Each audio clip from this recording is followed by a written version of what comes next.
Mhm.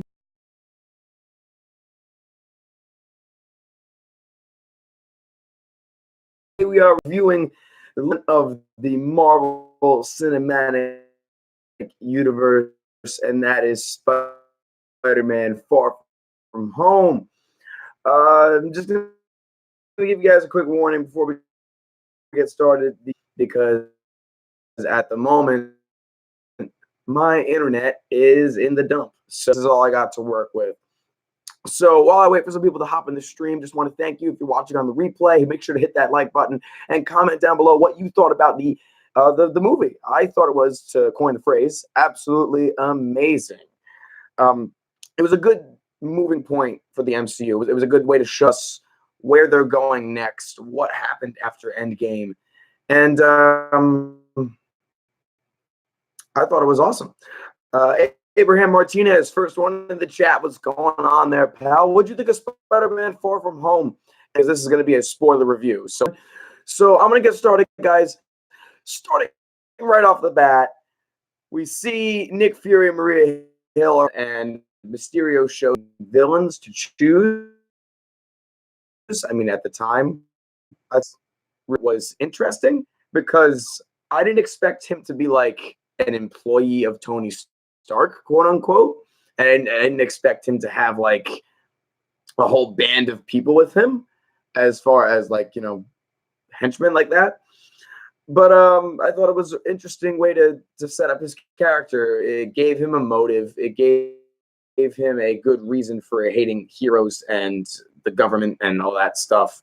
Gave him a good reason for hating Spider-Man too, because like we saw, Tony gave Peter his Edith glasses, and Mysterio was like, why would you give that to a teenaged kid when you have so many other people that are more qualified?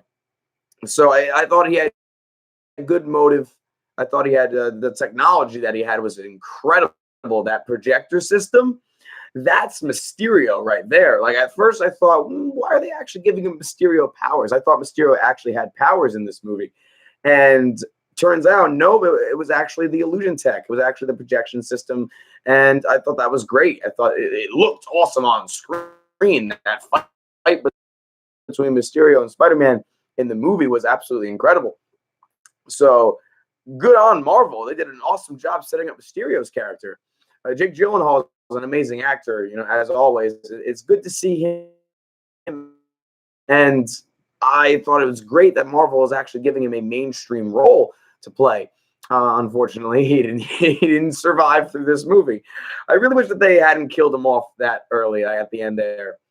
I really wish that hadn't happened because I wanted to see more of Mysterio. I wanted to see him come back. I wanted to see maybe him become part of Sinister Six in Spider-Man's movie.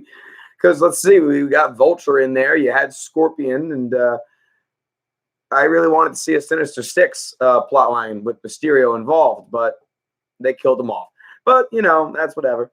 So let's move right along. Tom Holland was awesome in his role as Peter Parker. As always, funny, just innocent, and wanting to be a normal teenage kid. And I really thought it was amazing how in the aftermath of Endgame, people were saying like, whoa, this is not good. They're calling it the blip. Like this is absolutely crazy. People that, were gone, came back, and they were the same age, didn't age at all. And everybody else was still growing up around them over the past 5 years. So everybody is now 5 years older. And it was crazy to see how the world was dealing with that. I thought that was good for this movie. This movie really showed us how the rest of the world coped with the blip, as they were calling it. I didn't like that. It was like the blip, really. That's what they're going to call it. But anyways, Tom Holland was really great in this. Ned was really funny. Surprisingly, MJ was one of my favorite characters in this movie. I thought she was hysterical, like sarcastic. Zendaya just brought this laid-back, depressed, sarcastic vibe to the role, and I thought that was really cool. Unlike the first Spider-Man movie, Spider-Man Homecoming, she really didn't have that big a role to play. She was kind of just there. You know what I mean? Like just as a setup character. Not that we knew she was MJ And in Homecoming at first, we had suspicions, but we didn't know. But in this movie, they actually made her have like feelings and act kind of human instead of just being this sarcastic, like, yeah, whatever type of character. Actually, you know, they're giving her a more prominent role. And now we finally see Spidey and her get to develop their relationship. I thought that scene at the end where they were swinging through the city, I thought I was like, oh, that's so cool. That's great. So I thought that was really cool. They developed MJ a little bit more. Let's see. Where else should I go with this? Oh my gosh. Let's see. You really missed Tony throughout this movie.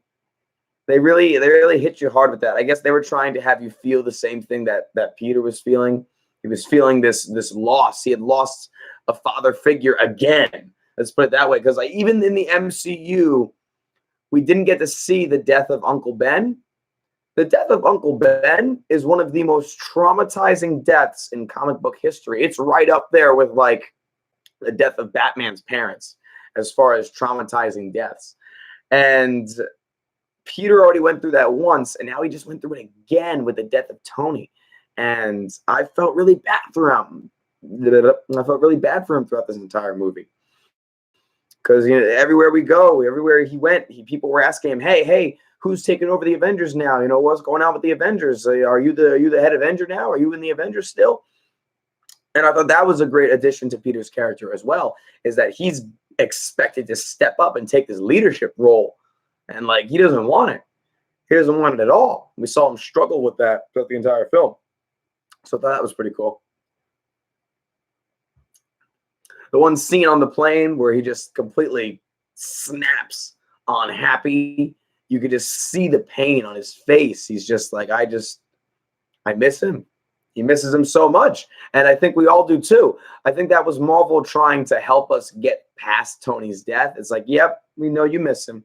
We miss him too. And it was like, oh, man, right in the feels. So moving right along, they get to the final battle. And the thing that Mysterio created was huge. It's like the projection technology that he was using was absolutely incredible. And I can't describe it really. I was hyped up. I was nerding out. It was awesome. I wasn't nerding out as much as I did at the end of Endgame. And I will say that. I will say this movie was a nice step back from Endgame. Because Endgame was like, just everything, and it was almost too much to handle, and I had to watch it a couple of times in order for it all to sink in. Far From Home was a good step back. It wasn't as big. It wasn't as overwhelming. It was a lot easier to watch it without going, oh my God, what is happening? That was me during Endgame most of the time. I was like, what is going on? So, but for Spider-Man Far From Home, I was able to enjoy it a little bit more in that sense. Let's see. What else was I going to talk about? Oh, the scene on the plane where Peter opens up like all the computer technology. He's like about to build his suit. And he looks over at Happy, and Happy's just looking at him like, and Peter's like, what? And Happy's like, nothing. I'll take care of the music. And he turns on AC/DC. Oh my gosh, it was great watching him. Like, he really is the new Tony Stark. He really is. And like, I don't know. I don't think anybody could ever replace Tony, but he is definitely stepping up into that role of leader. Because he's definitely gonna be the leader of the new Avengers. That's my guess. Spidey is gonna be the leader of the next Avengers group.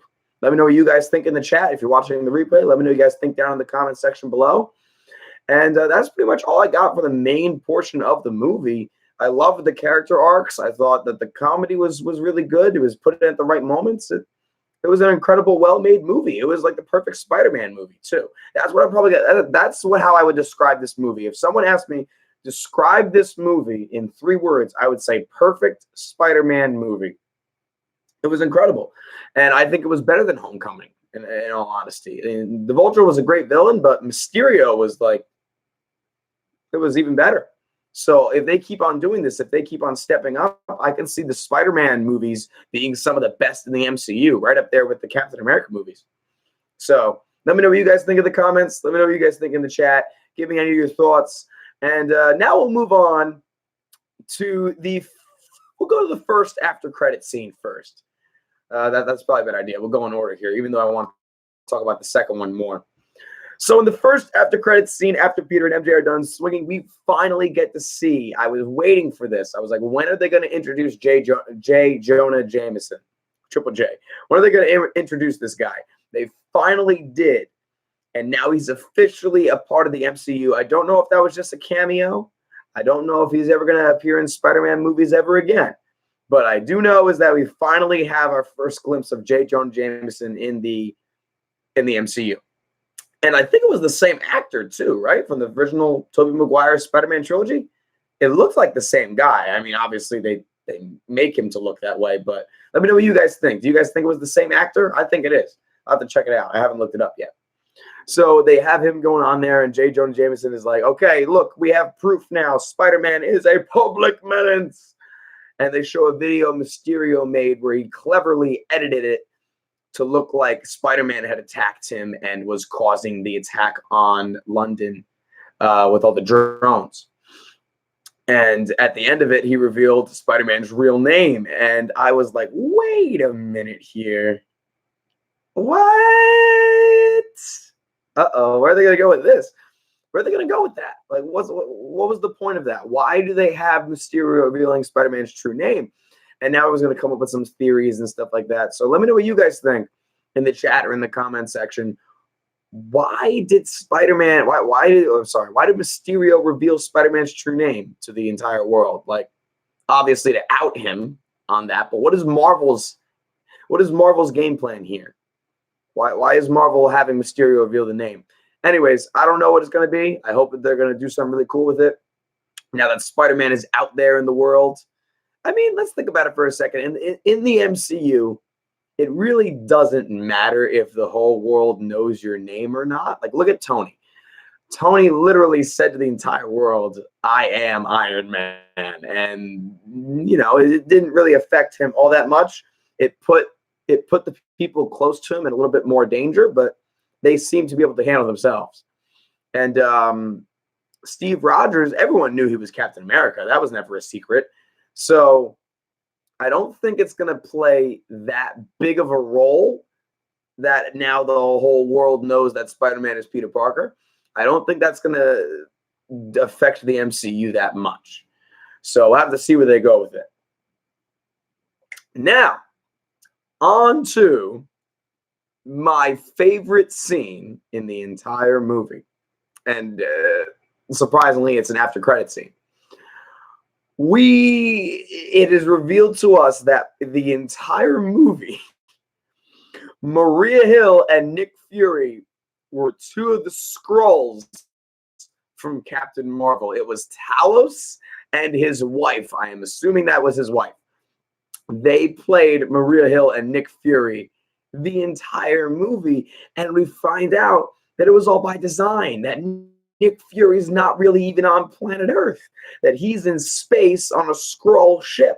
I believe it's a Skrull ship. Oh, I didn't really get the chance to look that closely. Once I go see the movie again, I'll check it out.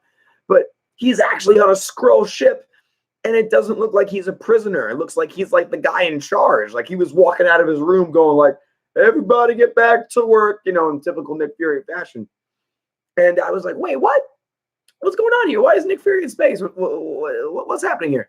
So I was very confused, and I wonder what Marvel's going to do with that. I don't know if that was just like a little, hey, look, Nick Fury's off doing something else, or if that's actually going to have a significant role to play in the story moving forward. So let me know what you guys think in the live chat. Let me know what you guys think down in the comments below. Why was Nick Fury in space? What was the point of that? Why is he on a Skrull ship?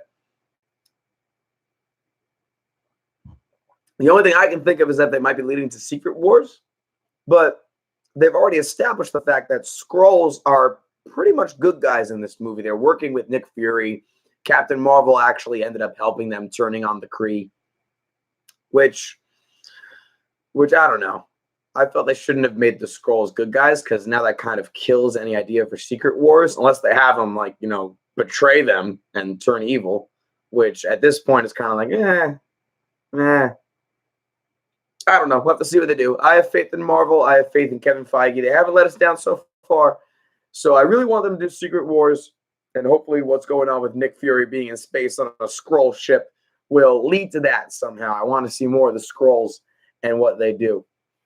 So now that we got all that out of the way, let's talk about this. Let's talk about the probably biggest question after Far From Home. Because watching Far From Home, this kind of wrapped up Endgame. Like, Endgame was the big crescendo. Endgame was the big grand finale. Far From Home was like the encore, right? We gave us a little bit more because we always want more, right? We always want more after what they give us. So it gave us a little bit more of this story, you know, leading after what they're calling the Infinity Saga. And now the question is, where do they go from here? What do they do next? What do they have left to do? And like I said, I want them to do Secret Wars, but they kind of killed that by making the Skrulls good guys. So what do they do next? So here's one of my theories. Adam Warlock. Ever since Guardians Volume 2 at the after credit scene, we see that Adam Warlock is being created by the, I forget what those people are called, the golden people, the people that are always like perfect and stuff like that. I forget what they're called. But basically, I think Adam Warlock is going to become the next like major focal point of the MCU. Whether he's a good guy or a bad guy, I don't know. Now that Thanos is over and done with, I don't see how he could be a good guy. I hope that hopefully they find a villain role for him to play. But we've seen that Adam Warlock is being created, but now we're like, okay, where is he? It's been so many movies since we saw that tease. And it kind of, I don't know, it kind of feels like Marvel abandoned it, if I'm being honest. Maybe they didn't. Maybe they have a plan that's down the line. Maybe Adam Warlock shows up later down the line. You know what I mean? But in my opinion, I think they should do Adam Warlock next, do something with him. Or, and here's the thing that I was thinking too. I forgot to mention this in my Endgame spoiler review because I had only watched Endgame at one point. But after going back and watching Endgame a couple more times, I really wish that Marvel had done this. I think they need to introduce Nova into the MCU. Hear me out on this now. The Marvel Universe has already, put forth Thanos has destroyed Xandar. Thanos has destroyed the Nova Corps. And Nova, the superhero from Marvel, just in case some of you guys don't know, Nova is a superhero in Marvel where after all the Nova Corps get destroyed, all the power of Xandar and all the power of the Nova Corps gets absorbed into his body. Nova is like the sole survivor of the Nova Corps, and the Nova Corps are like the Green Lanterns of the Marvel Universe. Nova is the sole survivor, and all their power goes to him. So now he is like ultra powerful. He can't talk. He carries like the powers of millions of people inside his body.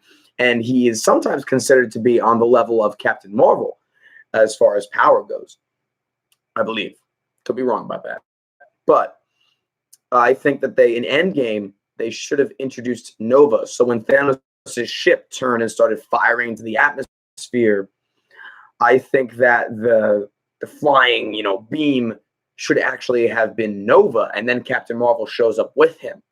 I thought that would have been really cool if, like, while everybody else is going off doing their, time heist thing, that Captain Marvel was up in space, she had run into Nova, and then she brought Nova back to Earth, and then that would have introduced Nova into the MCU, which then they could have gone, did a whole bunch of other stuff with Nova.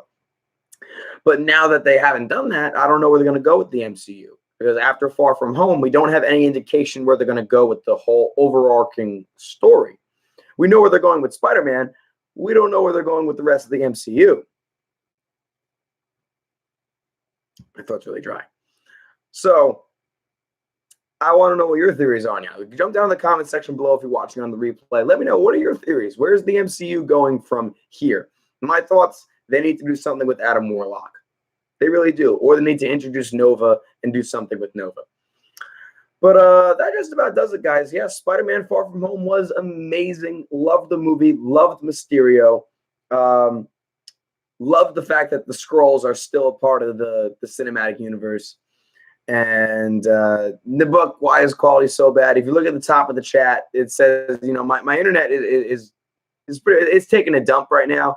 So that's why the quality is pretty bad. So sorry about that. I'm doing the best I can. As long as the audio is good, you don't even have to like watch the screen. You can just scroll down or something. I don't know, but this is the best I can do at the moment. I didn't want to delay my review of Spider-Man Far From Home, however, because I was really excited about it. So that just about does it, guys. I'm gonna wrap it up. There's not much more to say. If you haven't seen the movie yet, go see it. I pretty much spoiled everything for you. Well, not that much actually. I didn't spoil all that much. So if you haven't gone to see it yet, go see it. I'm definitely gonna go see it again, at least one more time. But other than that, yeah. Quick update, by the way. I have finally purchased a new camera, and it's on the way right now. It's a Canon N50. So pretty soon, normal reaction videos are going to start being uploaded again. Sorry about the wait. The whole camera diabolical was a big issue for me, and definitely held back this channel a lot. But now that we're back on this, I'm going to try to do more live streams. But like I said, with this internet situation, it's going to be kind of difficult. So if you don't see too many live streams over the next couple of months, don't be surprised. This is the best I can do as far as image quality goes. At least the audio is good. I'm pretty sure the audio is okay. Well, all right then, guys. Leave your comments down below. Be sure to hit that like button on the stream. And if you are not subscribed yet, be sure to hit that subscribe button to catch my reviews on all things comic book, superheroes, Star Wars, anything geeky or nerdy. And until next time, guys, my name is Stevey Luke. I'll catch you later.